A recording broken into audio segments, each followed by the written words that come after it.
Hey guys, so for today's daily read aloud, we are going to be reading Dancing with the Indians, and this is by Angela Shelf, Medearis, and it's illustrated by Samuel Byrd. And now it is called Dancing with the Indians, and we know that we don't really use this term anymore. We either say Native Americans or Indigenous people, but this book is a bit old, so that's why it says Indians. It was actually made in 1991, which was 5 years before even Miss Aust was born. So it's a bit old. So whenever it says Indians in the book, I'll just change it and say Native Americans so that we're a little bit more correct in our read today. So let's go ahead and get started. Mama packed our supper. The sheep are in their pens. It's time to go and visit the Seminole Native Americans. Golden threads of sunlight trickle through the trees, turning leaves above us into lacy canopies. I'm hearing a bit of a poetry tool. Let's keep listening. We hear about our grandpa as our wagon creaks along, living with the Native Americans because slavery was wrong. He worked on a plantation before he ran away, traveling by night and hiding by day. Seminoles rescued Grandpa, making him their friend, calling him blood brother, Black and Native American.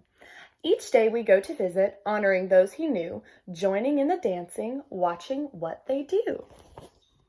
Do you hear that rhyming pattern? So we know this book is a poem. Our wagon nears the camp, drums pound and move our feet. Soon everyone is swaying to the tom-tom beat.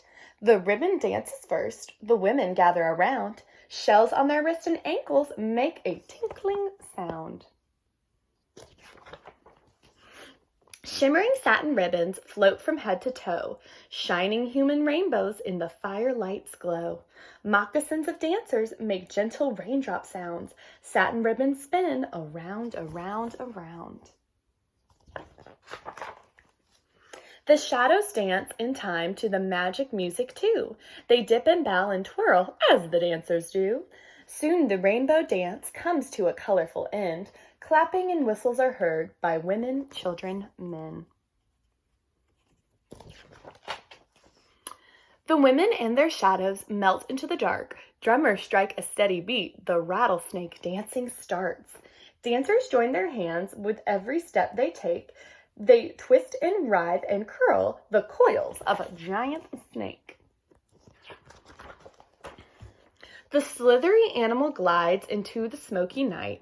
War dance will startle us, leaping into the night. Warriors' moccasined feet make the rumbling, thundering sounds. Wheeling, whooping, whirling, stomping to the ground. Fiercely painted dancers, shadows in the flames, reckless silhouettes, fearless and untamed. Warriors stamp and holler, an angry cavalcade.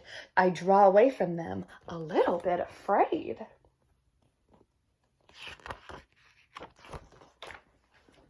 They sing of ancient battles, gloriously fought and won, of shaggy buffalo and brave deeds they have done. When the pink of morning dawns, the warriors dance away. The drums make friendly sounds. Come dance with us, they say.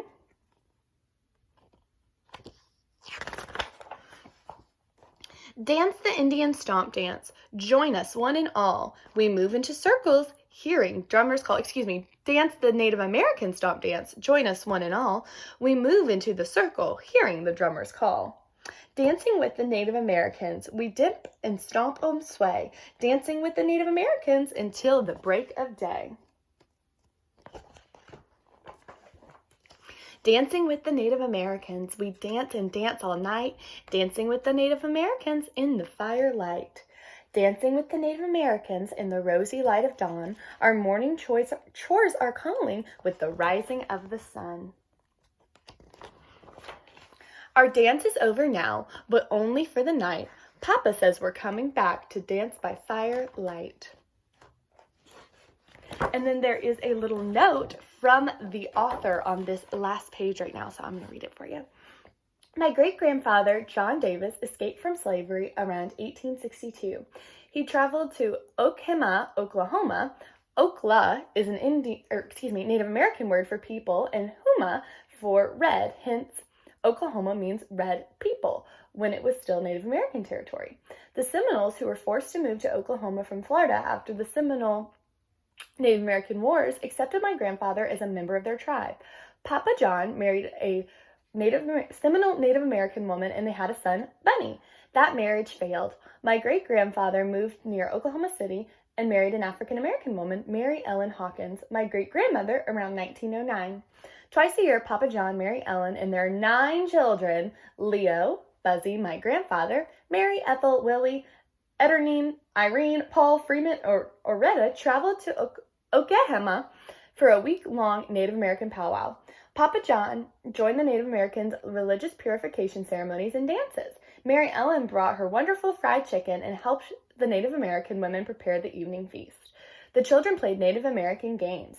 After Papa John died, my grandfather Leo took my mother Angeline and my uncle John to the powwow. Almost 100 years later, many of my Oklahoma relatives still join in the Native American powwows, and they still do the stomp dance.